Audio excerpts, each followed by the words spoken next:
Do you want to kick it off? Sure. How are you? I'm pretty good. Is that your kickoff? You're putting the pressure on me. Hi. How are you? I'm a bit zonked at the moment, but other than that, I'm doing all right. How are you? Are you? Yeah, I'm a Yeah. bit tired. Yeah. Feeling the fatigue on the coffee here. Oh, you're drinking coffee, are you? Hmm? You're drinking coffee? Yep. What the fuck is that? It's not jelly, that's what it is. Yeah, I don't need ice cream, but I'm not going to have the adverse reaction that you had. It was a bit of a drama queen moment, I guess you'd call it. To my jelly. My life. No. Drama queen according to jelly. But what's wrong with ice cream? I don't do creamy things. Okay. Yeah. Each to their own. I mean, if I do ice cream, I don't like the the creamy ones. I like those cheap, like no name brand icy kind of ones. Mm-hmm. That's kind Yeah, of like I associate that with like childhood. Ice cream was always icy back then.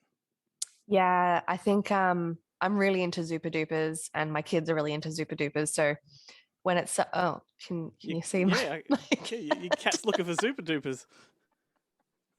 It's probably like eating my leftover pizza for dinner. Would you like if the camera wasn't rolling? Would you be yelling? Get the fuck down! Nah. Let's go for it. Whatever. That's right. Free for all. I'll get tapeworm next week. That's right. Yeah, exactly. Sharing is caring. That's right. Now, just to carry over our celebrations of Taika Waititi, I sort of did promise a Hawaiian shirt. Oh, I forgot to put mine on. I'm not going to actually wear it out. I'm just going to, it's there. You can see. I like how you made it like business casual, where you put like the jacket over it and you've got the glasses going. It looks really nice. It's because I'm a fat pig, and if I didn't have the jacket on, my guts would be just sort of flop No. out. My aunt likes to send us over from WA Hawaiian shirts, like really ugly Hawaiian shirts every Christmas. Last year we got one like this giant blue one from Lowe's, and it was like that like starchy material that does not feel good when you put it on, but it had Santa surfing, so I thought that was pretty cool. Yeah, you kind of want it to be silky and loose, don't you? Yeah, not like that, that really cardboardy feeling. Yeah. Yeah. Yeah. Anyway. Welcome to Up Late, everybody, with Glenn and Chloe. You do that so much better than I do. For the benefit of a lot of people watching that are probably new, because every week we do seem to get more people along, we do have a podcast on Monday called Good Movie Monday. You might see at the bottom of your screen it says presented by. Yeah, so go have a listen to that. And now that Melbourne is in an extended lockdown, there's plenty of back catalogue to go through. You've got a reason now to amuse yourself. That sucks for you guys. I feel so bad for you guys. Of course, everybody knows where you live because if they've seen episode 1, first 30 seconds. Geelong. Only a true fan would know. Yeah, no, I'm pretty devastated for you guys. A lot of my really good friends live in Melbourne, and it just means that I can't see them more. And, it just means that we're still stuck here. And even though it's nice, when you're restricted, it's frustrating. So, I mean, for you guys, it must be even worse. So, yeah, just for everybody that's watching that is in Melbourne, we're in it too. But let's talk about some movies or movie talk. I've got some things to talk about, but nothing like great. Okay, that's all right. Let's continue with the Tarantino sort of mood, because last week, I think it was, or the week before, you were all over that. Mm-hmm. What do you think of this? What do you think of this gossip news cycle about him and his mother? Have you read about that? No. Is it like the whole feet thing? What? No. No, he's come out and said, I personally, before I tell you the story, I just think he likes a headline. I don't believe this for a second, but apparently he has kept a promise he made to himself to not give his mother a single penny of his wealth. Oh. Is there a because reason for it, or because apparently she was harsh on him when he was in high school doing homework, and he was supposed to be doing homework, but he was writing scripts, and she kept telling him to stop with the movie nonsense. It's going nowhere. You need to focus on school, that kind of stuff. So he was this little brat. That's oh still a no? brat. So his Yeah, mother was just like every other mother in the entire world, and now he's punishing for her for it. he's been a spoilt little brat. I don't believe it. I mean, back in the mid-90s, I read his biographies, and his mother was a huge network of support for him. So I find it very hard to. Yeah, I think it goes back to that whole any publicity is good publicity type of thing. Yeah, But still, it's not very nice. I think he's kind of learnt too that in the last couple of years he's attracted some negative publicity, and it's actually sort of gone pretty well for him in the end. Yeah. Yeah. I mean, the most notable thing that I've noticed is the whole feet thing, which until somebody else started connecting those dots, I didn't realize, and which grosses me out because feet are gross. Uh, but, everybody has their thing, and he seems like he may be a difficult person to work with, but if you get the right collaboration, they can obviously make magic happen. And yeah, like I said, any publicity can be good publicity, gets him in the spotlight, keeps his name relevant. Isn't that the whole part of their showbiz thing? Maybe he can get together with Daniel Day-Lewis and do a sequel to My Left Foot. I heard My Left Foot and Daniel Day-Lewis. Maybe he can get together and do a sequel to My Left Foot. There you go. Why not? Does he do sequels apart from Kill Bill 2? I don't know. I was joking, so it'll never happen. Someone is very tired. I'm so slow today, honestly. Have I got any slow news? Hey, not movie related, but Red Rooster have released an Oodie. Need. It's called the Ruggy. Missed opportunity. I'd call it the Rooty. The Rooty, yeah. Yeah. The Rudy. Well, they've gone with Ruggy. I guess there's, reason being exactly what you emphasised just then. It could go wrong. I think that would get them more attention if they went for the Rudy. But that's just me. I'm no marketing genius. But here comes the Red Rooter and his Ruggy. Wow. Okay. So is it just like like red with chickens on it? I think it's a red Oodie with their logo. Yeah. No. See, I like a rooster roll, McDonald's. But I had a rooster roll the other night. They're my favourite. Love a rooster roll. Red Rooster, not a sponsor. Extra mayo. Those soggy steamed buns. That's the best part, dude. I know. Oh, gosh. See, that's why I keep the jacket on. Too many rooster rolls. Yeah. No, that's why I do my videos from this up, because I've had too many slices of pizza right now. I'll let stick with some movie news because we haven't done much of that yet. We're digressing. Sorry. How do you feel about the Cohen Brothers splitting?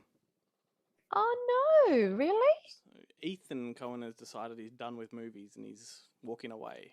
Oh, like I get it. It can be tedious, but when you do such good stuff, my mother always said, if you're good at something, stick to it. I guess they've been doing it for like nearly 50 years. They've 40 done at least, yeah. Great stuff. What's your favorite Cohen Brothers? Probably Fargo, for sure. Yep. But Did the original one have Frances McDormand in it? Yeah, the film. It did. Yeah. Yep. Okay, good. Yeah, it's great. I've loved that ever since it came out. Saw it at the cinemas and probably seen it about 30 times. It's just, yeah. Yeah. Yeah. Yeah. It's looking. been a super long time since I've seen that. So like I don't remember very much about it at all. But I like they made a TV show off it and everything, didn't they? Yeah, the first season was an excellent sequel to the movie, and then the next couple of seasons just went in different directions. Yeah, okay. With loose connections. But I love Blood Simple, the first movie they made. That's grouse. Yep. And what else? I love nearly everything. It's easier to just go through the ones I don't like. Okay, do that. Intolerable Cruelty and The Lady Killers. They're the only two bad ones. Okay. As far as I'm concerned. I think we had this conversation on the podcast, or maybe it's on a video we did I'm Yeah. currently just IMDbing. Sorry, I'm just That's okay. okay. So that's the one that I actually really like. That no one agrees with me. I actually really like the Battle of what's it called? The Ballad of Buster Scruggs. I Yeah, that's actually great. really That's a enjoyed that. It is good. Yeah. Yeah. Everyone that I told to watch it like cursed me out because they said it was boring and they hated it. But I But just thought it was beautiful. are they also people that would say, who are the Coen brothers? Yeah. Yeah. Yeah. So I think They that don't know.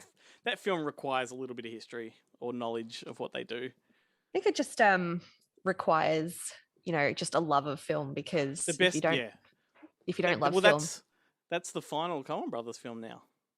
Oh, really? That was a while ago too. Yeah. Oh, well, it seems like a while ago, 2018. That's not that long Unless ago. they've got something else in the pipeline that's coming out before they go separate ways. But anyway, I thought that was worth talking about. Definitely. That's sad, but they've had a good run. They have.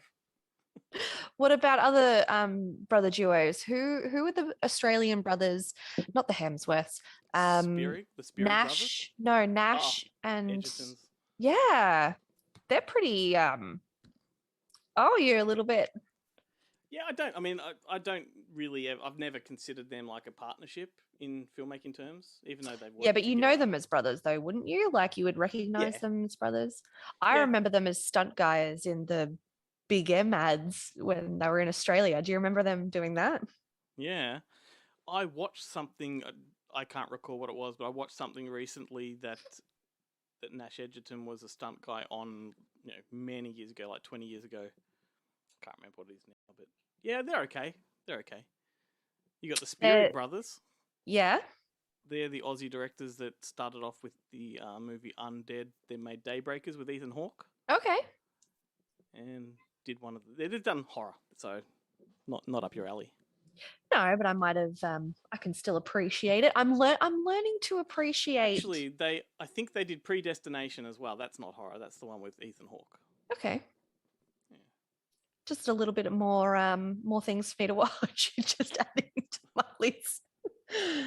What else did I see? As if you have time. As if you have time for that. Just busy girl. I'm feeling really fidgety tonight. I'm just sort of all over the place. That's all right. Yeah, have ice cream.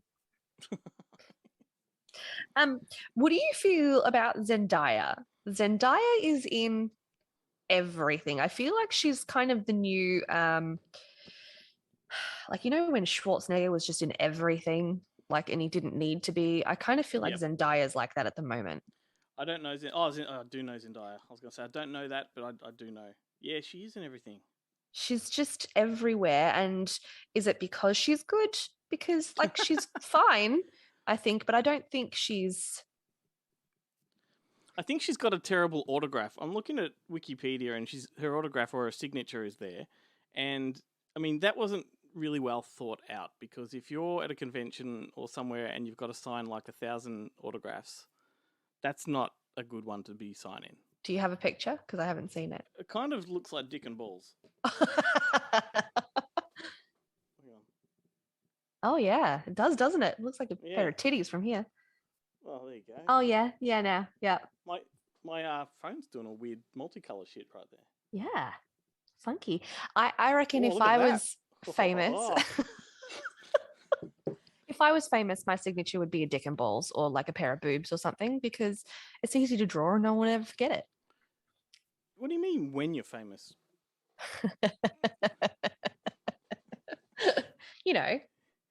There will be somebody watching this in 5 years from now that will say, "What are you talking about?"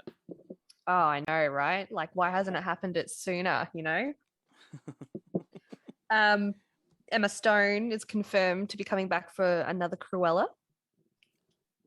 I've not seen the first. It didn't really appeal to me. It's very good, I must admit. I didn't see it for the same reason as I haven't seen Maleficent. Oh, that was shit. Yeah. But what was that reason? Because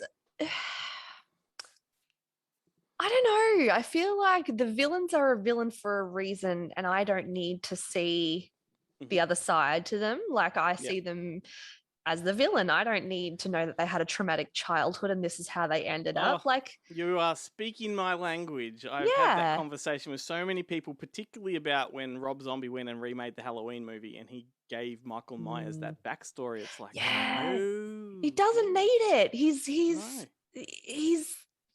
well, the whole conceit in that first film was Donald Pleasant's psychiatrist was telling everybody there's no rhyme or reason. He's just pure evil. And there's no explanation for it. And then Rob Zombie goes and gives him an underprivileged, white trash kind of background. And it's like, that's the reason he became a murderer. It's like, no. Nobody cares about that. Nobody watches Halloween for the backstory on Michael Myers. They watch it because he's a scary ass killer who kills. And like, I don't know, it frustrates me. It's kind of like, I think Wicked as well. I know I talked about Wicked last week as well, but I was so excited to see Wicked, but when I saw it, it didn't appeal to me. I love the soundtrack, but the actual movie, but not movie, fucking, what's it called? Musical itself. Those things you love. Yeah, it didn't appeal to me in the end, which was really frustrating because I realized I wasn't interested in seeing their backstory. They're a villain for a reason to me. Yeah, it just does not add anything to the universe. Yeah, completely agree. Yes. Speaking of universes, real quick, I think it's probably the last thing I'll talk about horror-wise tonight. The Fear Street trilogy was on Netflix recently. I don't know if you heard about it or saw it.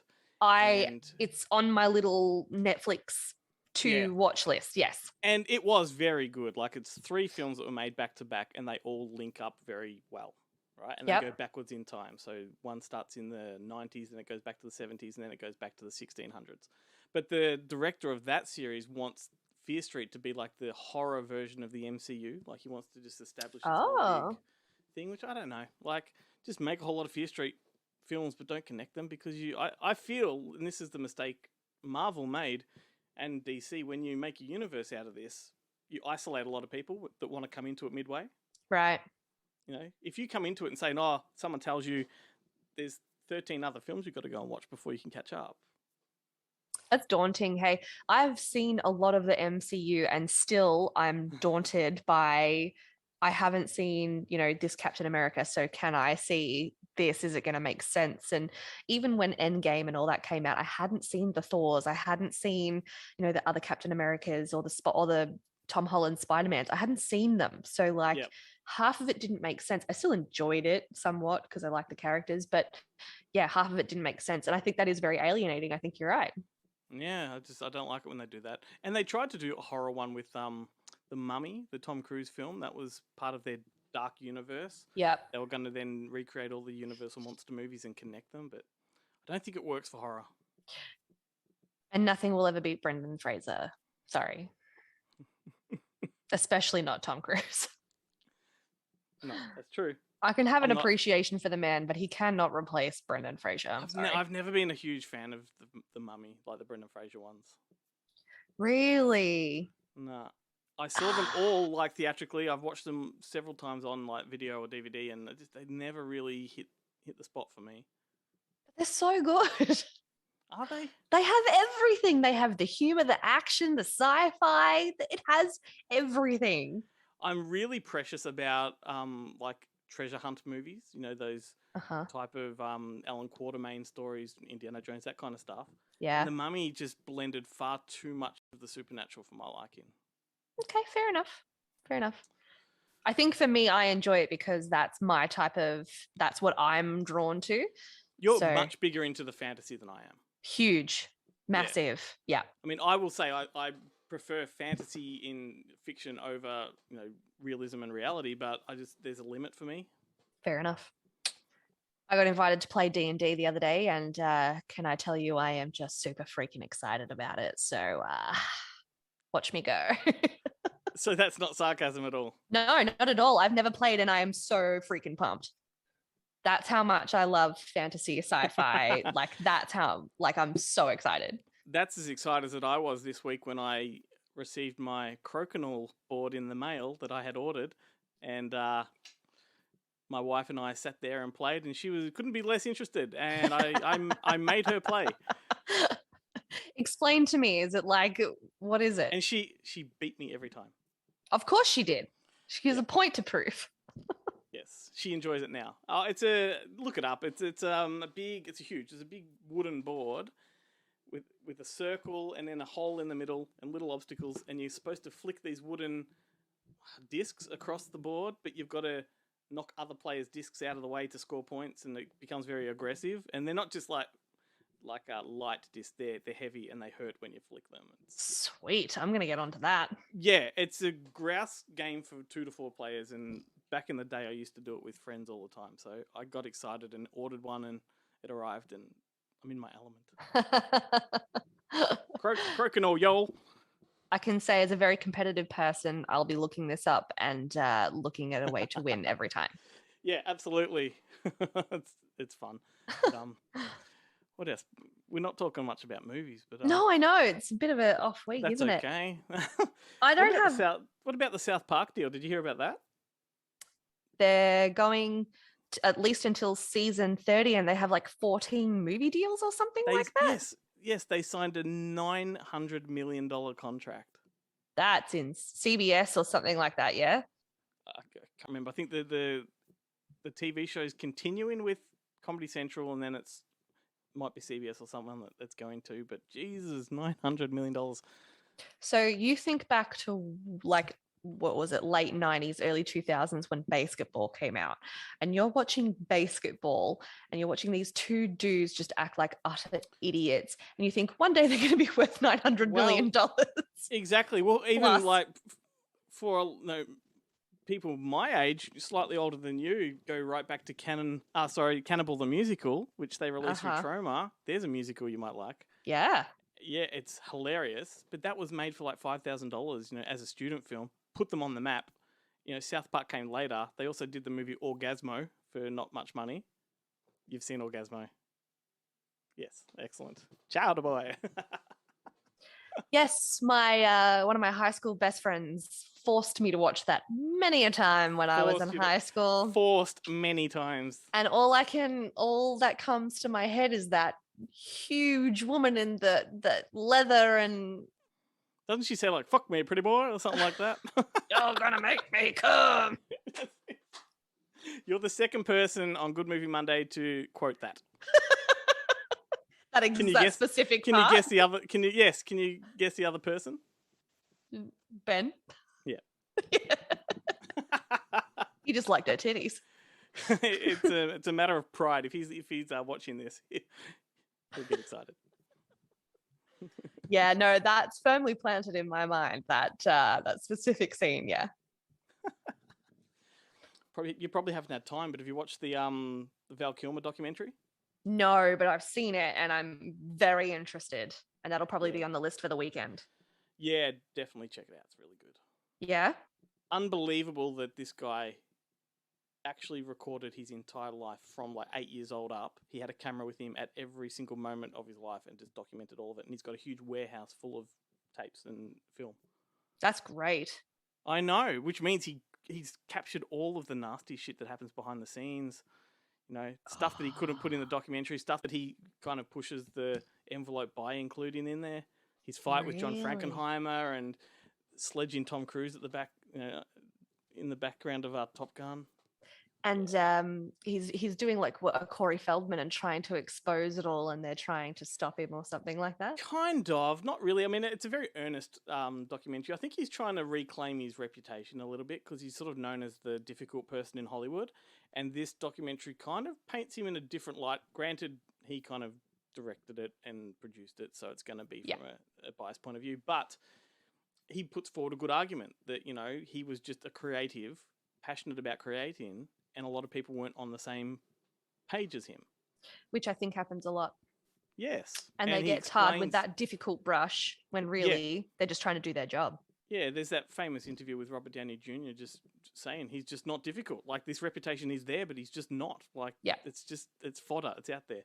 But it's a good doco. Well worth it. Make sure you have some tissues handy because it's very, poignant and I'm not good with emotional, but I'm going to take your recommendation anyway. But it's good emotional. It's good emotional. Like, it's uplifting. Okay, good. Yeah, it's definitely on the list. Triumph over adversity, Good. is. Very nice. Some great suggestions for the weekend. Too many. Might subject my husband to Battle of Buster Scruggs again. Or Ballad, not battle. Ugh. you could just bust out another Taika Waititi movie, you know. I could. I want to watch that. What's the new Ryan Reynolds one with him in it? Free Guy. Free Guy, yeah. Yeah, I do want to see that. Ben and I missed the opportunity to go to that screening because of lockdown. Oh, fucking lockdown. I know. Hey, do you love the Muppets? You know, No, you don't. No, it's not that I don't. I think I missed it. Like I just missed it. I got more into like the Sesame Street. That was my kind of. But they're Muppets too. Right. So this is the argument, right? Are Sesame Street Muppets or are they puppets? No, they're Muppets because They're they Muppets. come from then yes. they come from the Jim Henson workshop. Then yes. Excellent. Good answer. Correct answer. You get to stay. Great. Do you have a favorite? Yeah. Sesame Street's Follow That Bird is the best Muppet movie ever made. I've heard you talk about this before. Mm-hmm. Yeah. It's a bit of a love affair with a film. Yeah, I think I've heard you talk about this before. It's a big bird one. Put it on for your kids. Put it on for your kids. It is just absolutely wonderful. It will hold their attention longer than Dot and the Kangaroo. Okay. They never got into Sesame Street. I tried. They're not even into, like Elmo couldn't even tickle their fancy. And yes, that pun is intended. I have tried because I used to love Sesame Street, Snuffleupagus. Anytime Snuffleupagus came on the screen, I was like, yes, I love him. His giant eyelashes, they were beautiful. Can you do a Snuffleupagus impersonation? No. My uncle can do it like perfectly, and I think that's what made me love it a little bit more. Yeah. It's either that or I do love Miss Peggy. Yeah. See, she's a Muppet. She's not in Sesame Street. Yeah, she's a badass.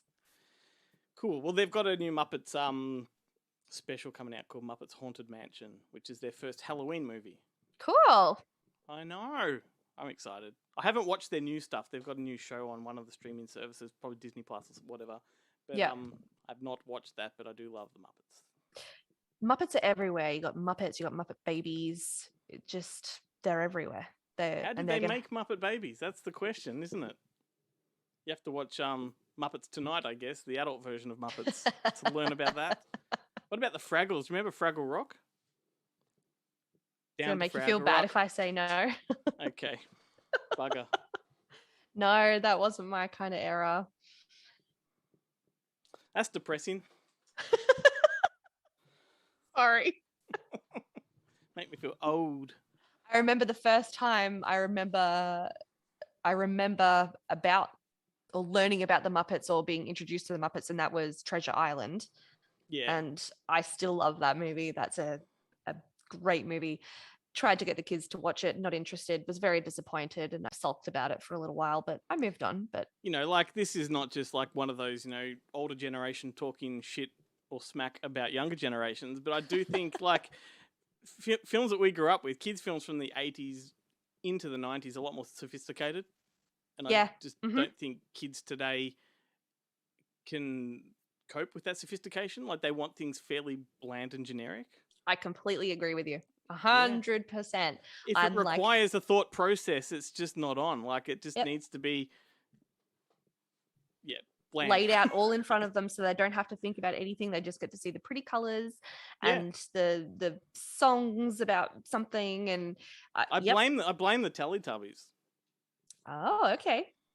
Those nightmarish motherfuckers that that has like it's like they come from Hobbiton. Have you seen the set of the Teletubbies? Yeah. It's Hobbiton. Yeah. I used to bloody love the Teletubbies. My sisters used to love the Teletubbies.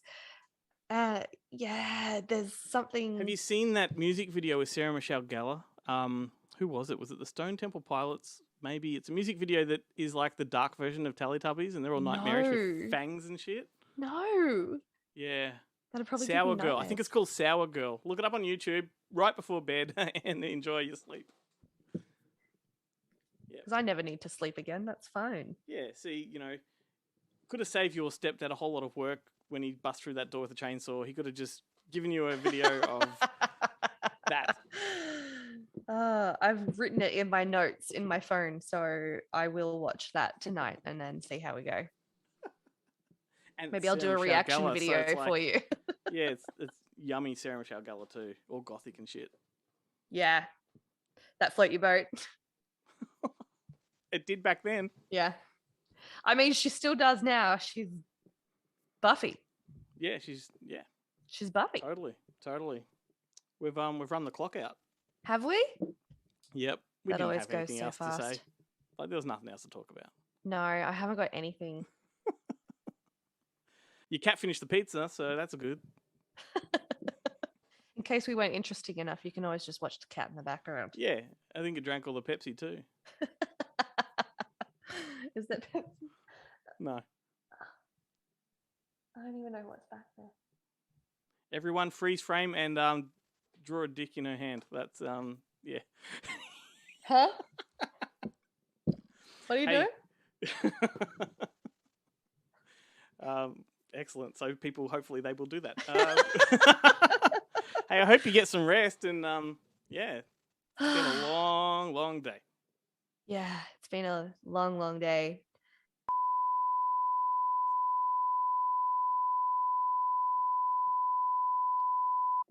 We're still recording, so Are I'll cut that.